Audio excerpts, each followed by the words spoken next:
아람 왕의 군대 장관 나아만은 그의 주인 앞에서 크고 존귀한 자니 이는 여호와께서 전에 그에게 아람을 구원하게 하셨습니다. 그는 큰 용사이나 나병 환자더라. 전에 아람 사람이 떼를 지어 나가서 이스라엘 땅에서 어린 소녀 하나를 사로잡음에 그가 나아만의 아내에게 수종들더니 그의 여주인에게 이르되, 우리 주인이 사마리아에 계신 선지자 앞에 계셨으면 좋겠나이다. 그가 그 나병을 고치리이다. 나아만이 들어가서 그의 주인께 아뢰어 이르되, 이스라엘 땅에서 온 소녀의 말이 이러이러하더이다. 아람 왕이 이르되, 갈지어다. 이제 내가 이스라엘 왕에게 글을 보내리라. 나아만이 곧 떠날새 은 10달란트와 금 6,000개와 의복 10벌을 가지고 가서 이스라엘 왕에게 그 글을 전하니 일렀으되, 내가 내 신하 나아만을 당신에게 보내오니 이 글이 당신에게 이르거든 당신은 그의 나병을 고쳐주소서. 이스라엘 왕이 그 글을 읽고 자기 옷을 찢으며 이르되, 내가 사람을 죽이고 살리는 하나님이냐? 그가 어찌하여 사람을 내게로 보내 그의 나병을 고치려 하느냐? 너희는 깊이 생각하고 저 왕의 틈을 타서 나와 더불어 시비하려 함인 줄 알라. 하나님의 사람 엘리사가 이스라엘 왕이 자기의 옷을 찢었다 함을 듣고 왕에게 보내 이르되, 왕이 어찌하여 옷을 찢었나이까? 그 사람을 내게로 오게 하소서. 그가 이스라엘 중에 선지자가 있는 줄을 알리이다. 나아만이 이에 말들과 병거들을 거느리고 이르러 엘리사의 집 문에 서니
순종과 치유라는 제목으로 함께 말씀을 나누겠습니다. 오늘 말씀은 이제 이스라엘 백성이나 유다 백성이 아닌 아람의 군대 장관 나아만에 대한 이야기입니다. 이 나아만이 나병 환자가 되었다가 그가 고침을 받는 이야기인데요. 이 본문에서는 여러 사람의 이 나아만 장군의 병에 대한 반응이 나옵니다. 먼저는 이제 이 나아만 장군의 집에 유대인 여자아이가 종으로 끌려가게 됐습니다. 아람이 훨씬 더 강한 나라였고요. 북이스라엘은 풍전등화와 같이 굉장히 연약한 그런 상황이었습니다. 이 어린아이가 비록 계집종으로 끌려가서 살아가고 있음에도 불구하고 그는 신실하시고 회복하시는 하나님에 대한 고백이 여전히 있는 여인이었음을 우리에게 말씀합니다. 마치 우리는 이런 생각을 하기도 합니다. 하나님이 살아계시고 저렇게 믿음이 좋으며 종으로도 안 끌려가야지 이렇게 생각할 수 있습니다. 그런데 그런 상황은 벌어질 수 있다. 제가 종종 이야기를 드렸습니다. 예를 들면 우리가 길 가다가 넘어질 수도 있고요. 또 사고 날 수도 있고요. 그냥 또 일상생활을 하다가 병을 얻을 수도 있습니다. 그것이 하나님의 저주나 버림받음이 아니라 그런 일이 생겨날 수 있다라는 것입니다. 그런 가운데서도 오늘 이 계집종은 하나님에 대한 믿음을 잃어버리지 않고 있었음을 우리에게 말씀합니다. 그래서 오늘 우리에게도 어떤 삶이나 상황이 벌어진다 할지라도 하나님에 대한 믿음을 잃어버려서는 아니 된다. 먼저 이런 이야기를 우리에게 말씀하고 있습니다. 그러면서 이제 이 나아만이 간절했던 것이죠. 그래서 그 이야기를 듣고서 자기의 아람 왕에게 나갑니다. 이만저만해서 그가 군대 장관임에도 불구하고 오늘날로 이야기하면 참모총장 정도 되겠죠. 군대 장관이어서 그가 이야기하기를 이스라엘에 이러이러하다고 하니 내가 가겠습니다 라고 합니다. 그냥 일반인 같으면 조용히 갔다 오면 되는데요. 군대 장관 정도 되면 그렇게 할 수가 없는 것이죠. 그래서 이 아람 왕이 이스라엘 왕에게 편지를 씁니다. 그래서 이만 은 10달란트와 함께 여러 가지 보물들을 주면서 내 사랑하는 또 내가 아끼는 군대 장관 나아만을 낫게 해주십시오 라고 이야기를 합니다.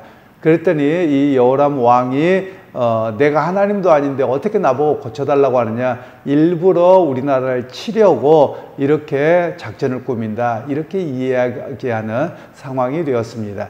그러면 여기에서 두 가지 사람의 모습이 보이지요. 하나는 아람 왕의 군대는 어떤 문제를 해결할 때 물질로 해결하려고 하는 그런 모습을 보여줍니다. 오늘 우리에게도 사회가 그렇습니다.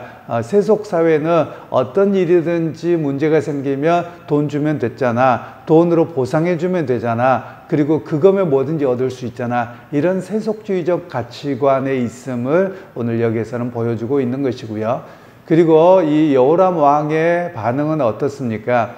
그는 하나님을 의지하는 반응보다도 오히려 정치적으로, 그리고 자기의 자리를 빼앗길까봐 어떤 모습으로 이해하고 있는 내용들입니다. 우리의 삶에서도 마찬가지입니다. 어떤 사람이 호의를 베풀거나 어떤 일들을 하면 있는 모습 그대로 받아들여야 되는데 자꾸만 정치적인 계산을 하는 겁니다. 혹시 나에게 뭔가를 얻으려고 이렇게 일부러 나한테 뭔가를 하지 않느냐, 이렇게 바라보는 시점이 있었음을 우리에게 말씀하고 있는 것이지요. 그래서 결국은 이제 나아만이 가게 되었는데, 그 이야기를 듣고서 엘리사가 나에게 오게 하십시오 라고 해서 이 군대 장관이 엘리사에게 갑니다.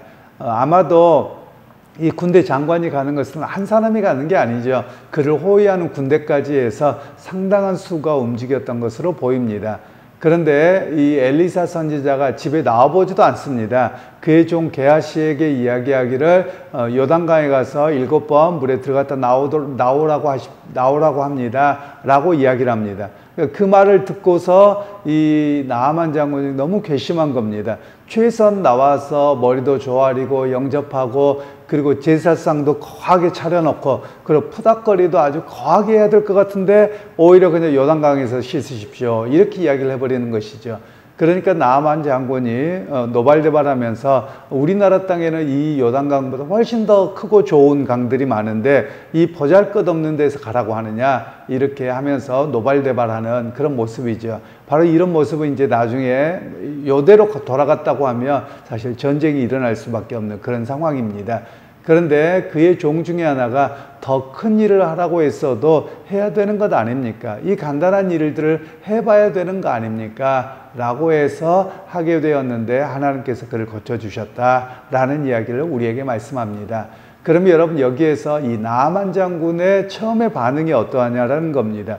우리도 하나님의 일을 하려고 할 때, 또 하나님이 어떤 역사를 하려고 할 때 내게 큰 일을 맡기면 감당합니다. 근데 작은 일을 하면 내가 어떤 사람인데 여기까지 것밖에 안 맡겨 라고 하면서 삐지거나 또는 어떤 일들을 잘못 행하는 그런 모습이 우리의 모습일 수 있다라는 것입니다.